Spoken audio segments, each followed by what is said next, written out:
Hello guys, in this video we will learn something called as vanishing gradients. It's actually a problem with deep neural networks and it could arise due to two reasons. One is if we improperly initialize the weights, right, that could lead to vanishing gradients, or if our network is very deep, if we have tens or hundreds of hidden layers, and if we have sigmoid activation functions in those hidden layers, we may face this vanishing gradients problem. Okay, and also I'll also tell why this will be a problem in case of learning. Okay, so let's get started. So for simplicity, I have drawn a simple neural network here. Let's consider this as a neural network. Okay, it has one input, three hidden and one output, and finally we will calculate the loss.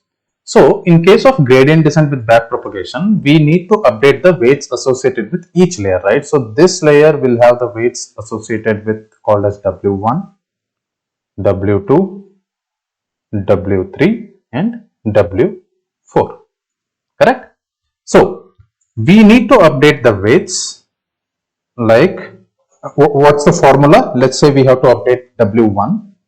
W1 is equal to W1 minus alpha into D by D W1 of loss, correct? So we have to use this formula to update the weights. Now in order to calculate this loss, derivative of loss with respect to W1, we will apply something called as chain rule and write the equation with the help of chain rule. So to come to derivative of loss with respect to weight 1, we have to traverse step by step backwards by considering the outputs at each layers. Okay, so what we will do, we will write with the help of chain rule.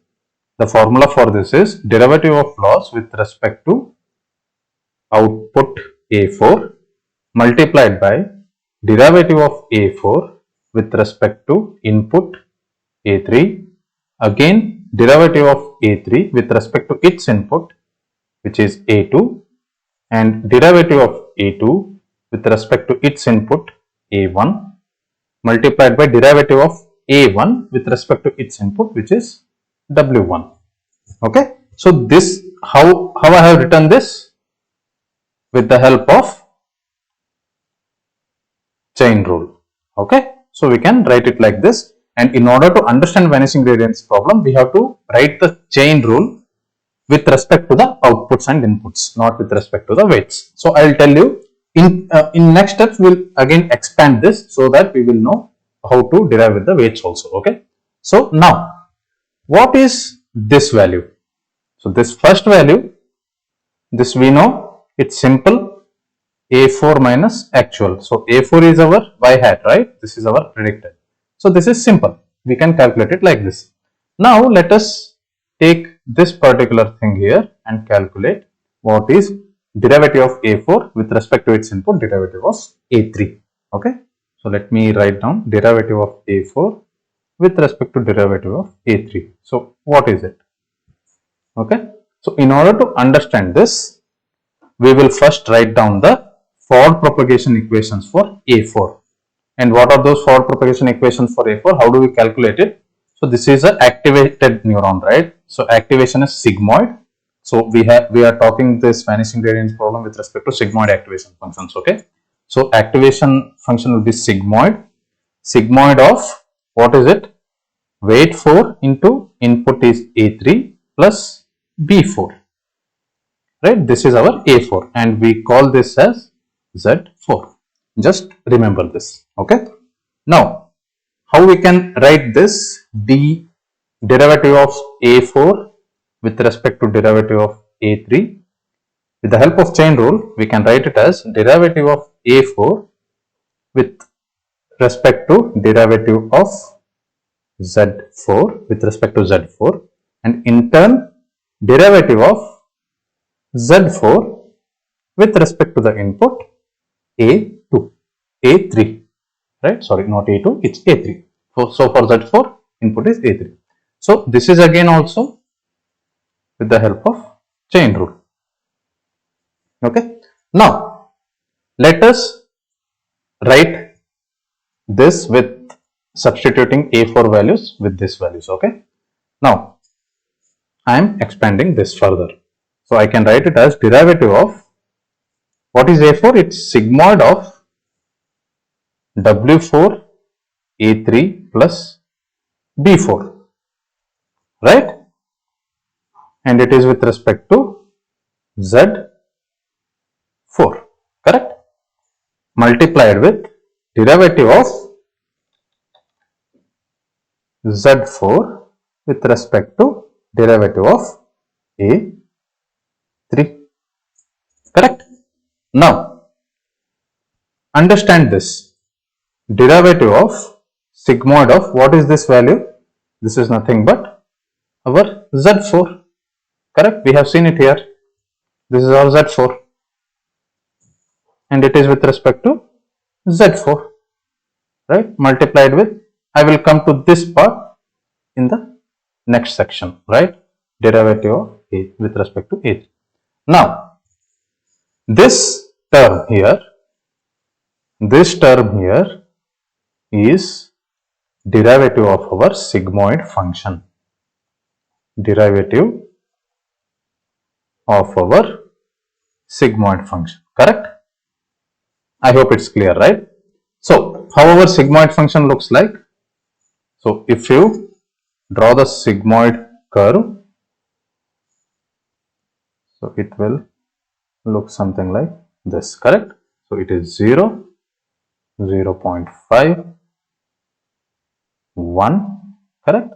This will be Z, this will be sigmoid of Z, correct?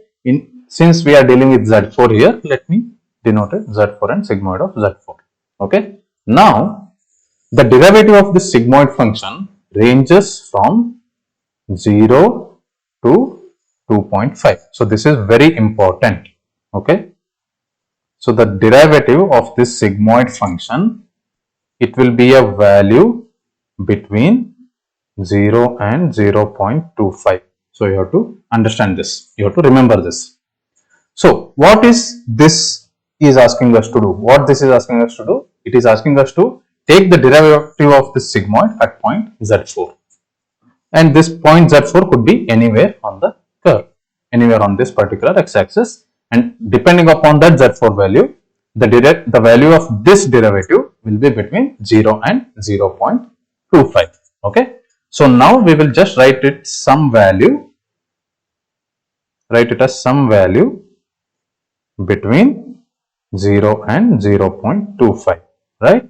Now what we will do, we will multiply this with dz4 by dA3.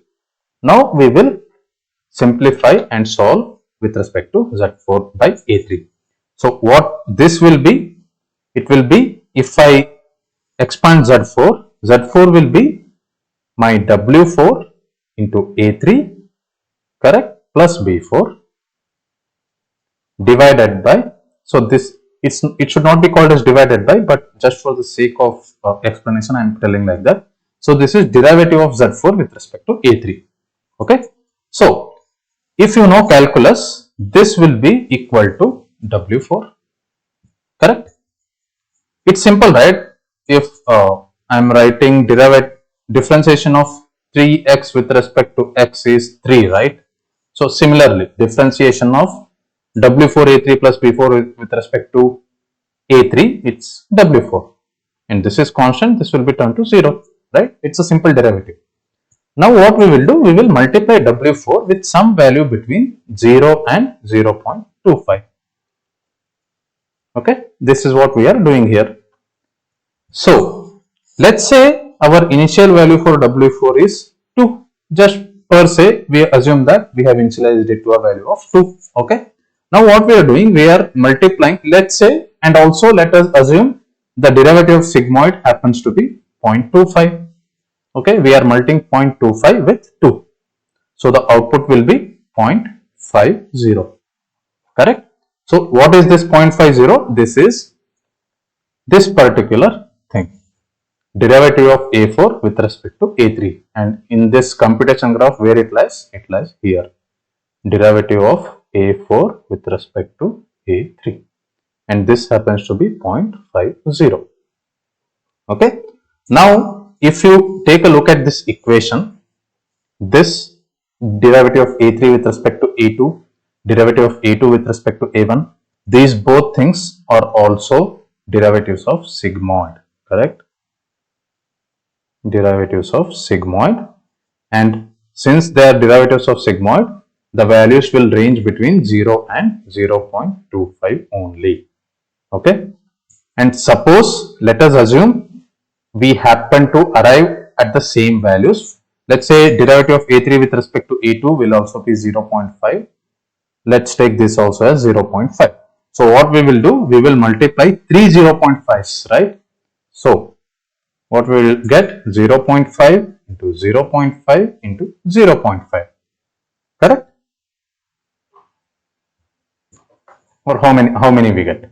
So this is 0.5, this is 0.5, this is 0.5, right? Correct, 3 0.5s. So this will be 5 as a 25, 25 as a 625, 25 as a 125, right? So it will be 125, 0.125, right? So the multiplication of the derivative of sigmoids is 0.125. Now what we are doing, we are multiplying these small values with something else, some other value, which is next in the place, dA1 with respect to derivative of A1 with respect to W1. Okay, so let us work that out. So derivative of A1 with respect to W1. So what it is? So for this we will have to write what A1 is. A1 is sigmoid of W1 into X plus B1, correct? This will be called as Z1. Okay, so now I am writing derivative of sigmoid of W1X plus B1 with respect to W1. So what will be the derivative of this? It will be X. So we will multiply this number ultimately with X in order to compute the derivative of loss with respect to weight 1. So we will end up with very small number. Very small number. So what happens? Let's say we have 10 or 100 hidden layers. It's possible to have multiple hidden layers in the neural network. Okay, I'm not just taking 10 or 100 arbitrarily. There are networks which are trained with more than 10 or more than 100 hidden layers in place. Okay, so in this case what happens, we will multiply 0.5 100 times.